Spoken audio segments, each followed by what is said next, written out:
Do you think the YouTube algorithm is going to promote my video if they see me mask up? Because I encourage compliance.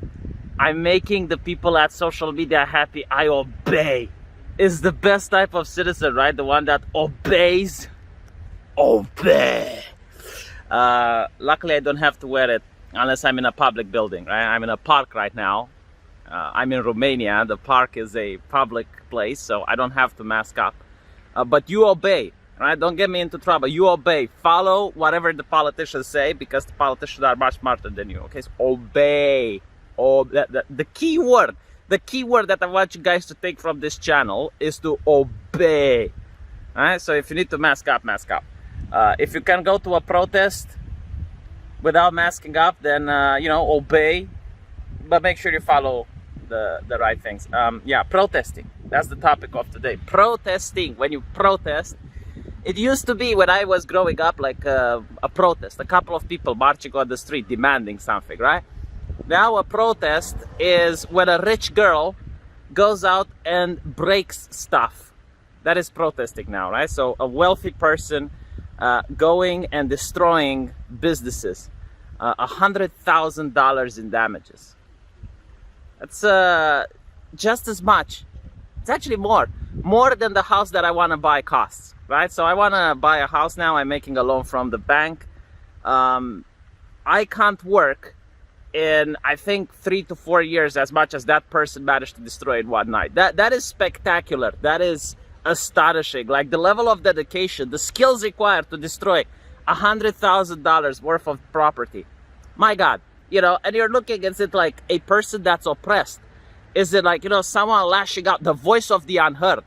No, it's a wealthy woman, white as sheet, but like, she is the very definition of white privilege. Like, you go to Peggy McIntosh, the academic, the intelligent person that came up with the concept, and you go on her list of what white privilege means, and she makes every single one of those checkpoints, literally every single one. So why is this person unhappy? What causes this rich and wealthy person to go out and smash $100,000 of things that don't belong to her, creating human misery? Like some guy is going to go to his business, realize that he can't open and put food on the table for himself or his family because a rich girl has done this to him. It's a very interesting question, right? Because most people are able to understand if a guy from the ghetto that lives from paycheck to paycheck takes advantage of a situation and decides to go into a store and take something for himself to make ends meet. Like you hear in the news that the cops aren't going to do anything, that people can just walk up into a store and take shit. And if you're the type of person that literally doesn't have any money and you're struggling from day to day, it's not okay. Obviously, it's illegal. It's definitely not under acceptable.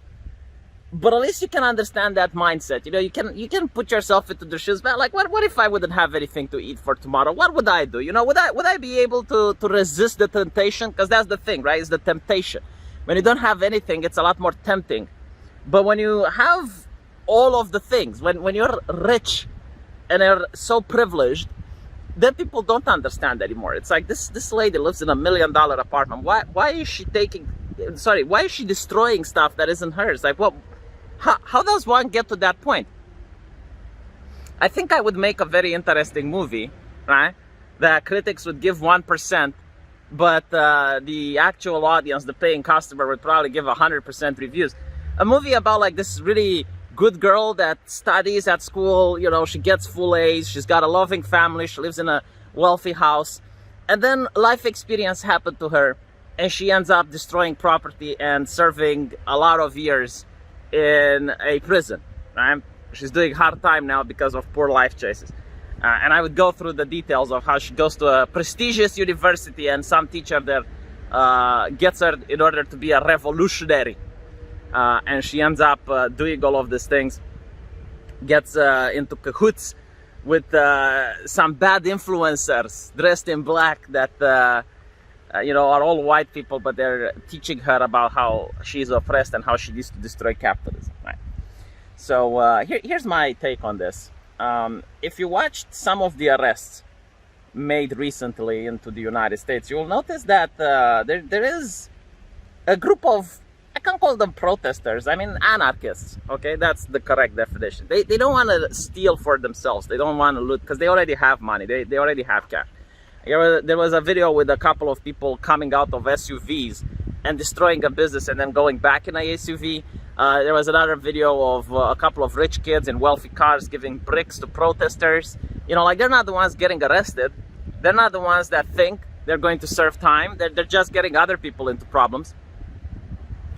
So, you know, like, I want to talk about that specific group of people, right? Like, I don't care about any of the other groups like that. How do you get a wealthy person, one of the children of the elites, to do these things, right? So here's how you do it. I actually grew up in a very impoverished neighborhood, right? So I had a lot of friends that weren't the best model citizens, let's say. And these people, you know, I could understand. I mean, they had a lot of problems at home. They had drunk fathers. They had the lack of privilege, and they were living in poverty and whatnot. So I kind of get their mindset. I get where they're coming from. Again, like, it's not understandable. So it is understandable. It's not acceptable. You know, like, it's something that you could probably have the capacity to put yourself in their shoes. You know, like, how would you end up if you were born in a family where the father is drunk, never comes home, you know, the mother is never there? Like, yeah, I mean, I get it. But I also had a couple of very wealthy friends, you know. And give me just a second to have like a couple of people went by. I don't want them to hear the life story of my childhood. But yeah, I had a couple of wealthy friends as well. And you know what's shocking?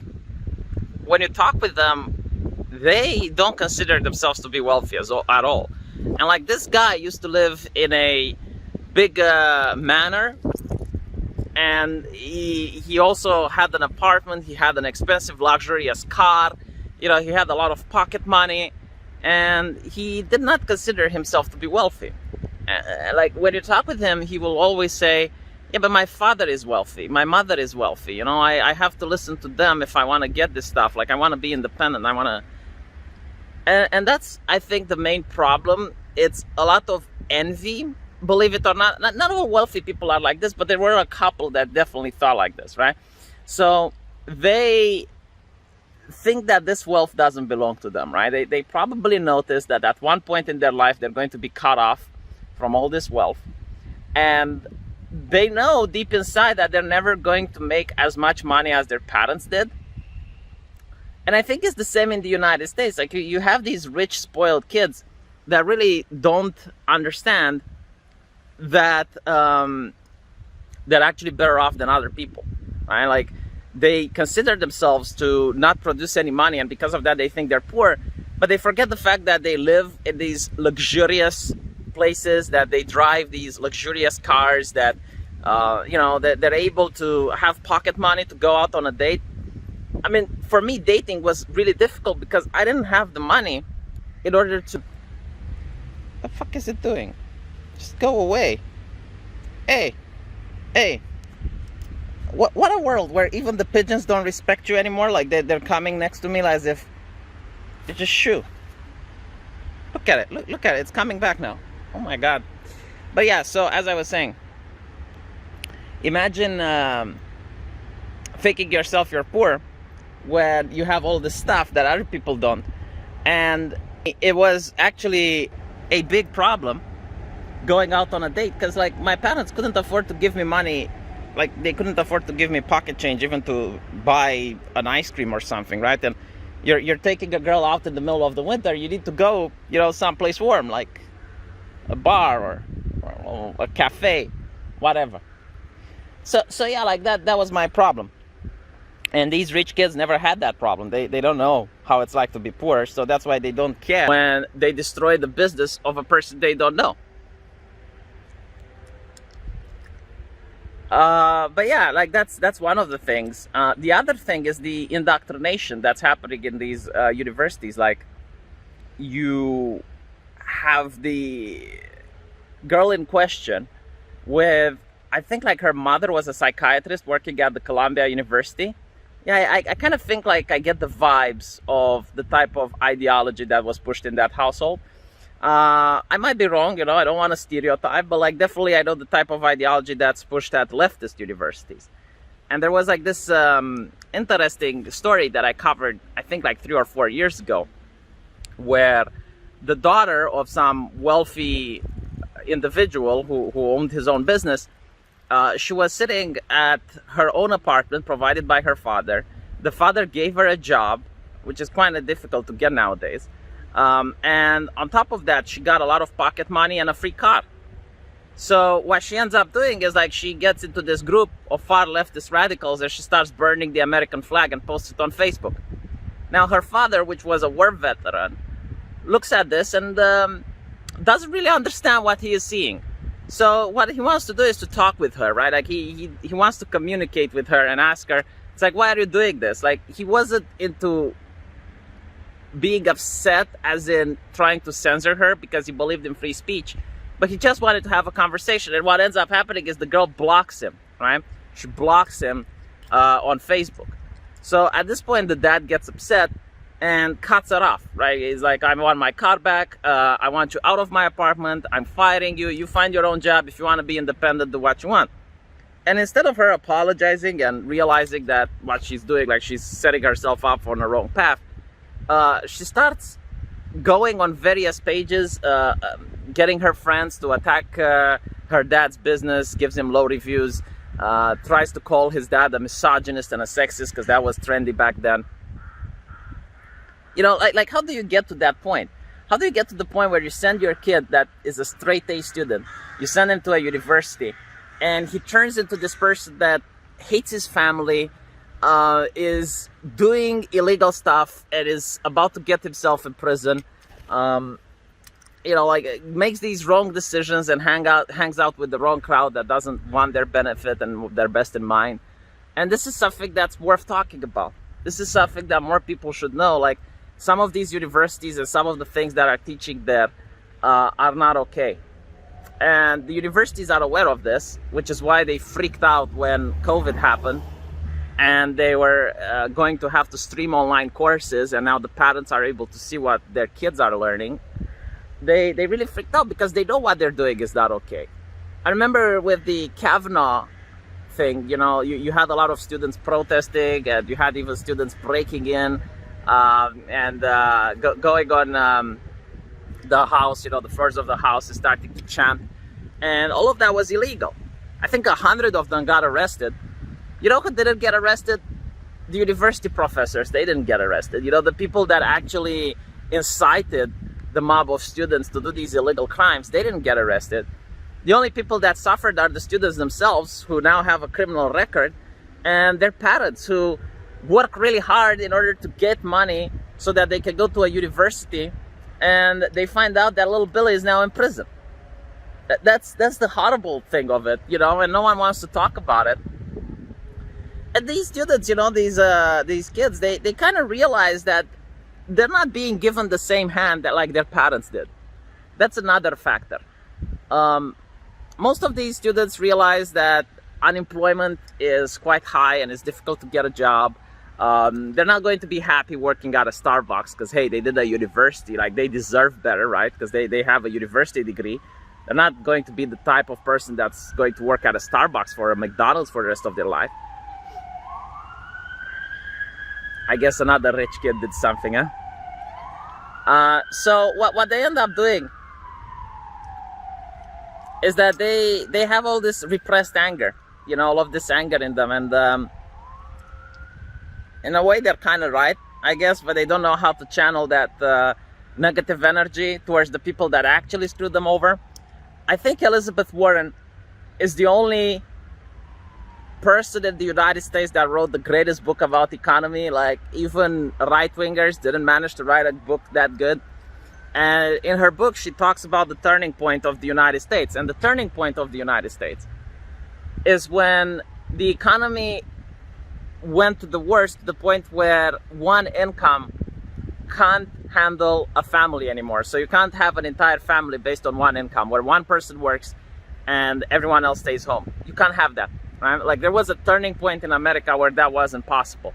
And I think this is when a lot of the students are getting upset and they're realizing, but they can't articulate why. They don't know what caused this problem. Like they know there is a problem, but they don't know which caused it. So, you know, they get upset and they think, oh, it's capitalism. Oh, it's, you know, like the little businesses. Oh, they're the problem. It's the social unrest and blah, blah, blah, blah, blah. But they don't really think about the economic issue because it's never presented to them that way. It's never, like they don't even fathom that when you go around on a neighborhood and do $100,000 of property damage, you're actually hurting the little business and it benefits indirectly the corporation, like the major corporation. They don't ask themselves, it's like, why are major corporations spending money to bail out protesters? You know, like, it's not the peaceful protesters that get bailed out, right? Because you need to be arrested by the cops, so you need to be vandalizing, you need to be destroying, you need to be an arsonist, you need to do violence against other people. So why are they bailing out those guys? And the reality is because they're destroying the competition of the big business. You know, you burn down a Wendy's, it's like, yeah, you know, the Wendy's is probably going to be fine. I mean, they do have the money to go through the storm, but at the end of the day, when everything is burned down, all the restaurants are burned down that are never going to open. Guess who's going to make their Wendy's there? You know, these students, they never ask themselves these questions, which are so obvious. Like, if you're a revolutionary, why is it that every single major corporation is siding with you? Why is it that the mainstream media is siding with you? Why is it that politicians are siding with you? How are you a revolutionary if like one of the biggest parties in the United States are siding with you? What is the revolution? They don't ask themselves that way. It's too difficult, right? Because they're not taught at universities how to think anymore. They're taught what to think. You know, when I went to a university, my students, even at medicine, you know, where you deal with people's lives and health, they would tell you, it's like, look, if you say something that contradicts what I'm teaching here, but you can back it up with evidence and with arguments, I'm going to give you a passing grade. You know, like, and it made sense. It made sense. It's like, and it was the same at law school. Like, if you have a different opinion, no matter how wrong it is, you know, if you say that the earth is flat or some shit, but like you bring, like you make a good point and you manage to argue it, at the law school they would allow it because that's what the law tries to teach you, right? How to make arguments. Like sometimes you're going to have a client that's in the wrong, but you still need to know how to defend them, and you need to know how to make arguments to support the position that's factually incorrect. They don't do that anymore, right? So you end up with this generation of people that want to be revolutionaries in a country where there is nothing to be revolutionary about. And I don't care about the ideology. I don't care about the nonsense you're spewing. Do you know how many people would want to live in the United States, you dumbasses? Do you know how many people here would sell a kidney just to have the opportunity to live in a poor neighborhood in the United States? Do you know how many people in the second or the third world would just give anything they had in order to have the opportunity to live in the country that you hate? Like, you are so ungrateful. You are unbelievably ungrateful. The only way to fix it would be to get, all those people that are rioting, to get them and live in Eastern Europe for 10 months. No longer than that, because any longer than 10 months would be unjust and cruel. You know, just live 10 months like a person here, and then you'll actually appreciate what you have, you fucking asshole. It's unbelievable, right? But these people, they don't understand. And most of them, like, again, I'm talking about only the wealthy white kids that are going out and they're destroying shit, okay? You're not being oppressed. You're not fighting anything. You're just being taught by your university professors that you need to be revolutionaries, and you're desperately wanting to be sprayed by the water hoses and have the cops sick their dogs on you. Like, that's what you want, right? So you go out and you do damage of $100,000 in a neighborhood, and you think you did a good thing. You think that people are better off because of your contribution. How twisted your mind must be in order to think something like that. Like, in what world do you actually think that this is going to be good? You know what you did? You did your little Kristallnacht in those neighborhoods back there. You know what Kristallnacht was about? It was about Germans attacking Jewish businesses. Do you know why they attacked Jewish businesses? It was because the narrative was that a Jewish I think a person assassinated some German ambassador, if I'm not mistaken. But it was like also, that's what kicked it off. That's what started it. It was like the entire culture that was in Germany at the time, and that was the trigger point. And they go out and they destroy all of those Jewish businesses. You know, do you think that improved the relations between Germans and Jews, you morons? Of course it did. Why are you reproducing it? What is wrong with you?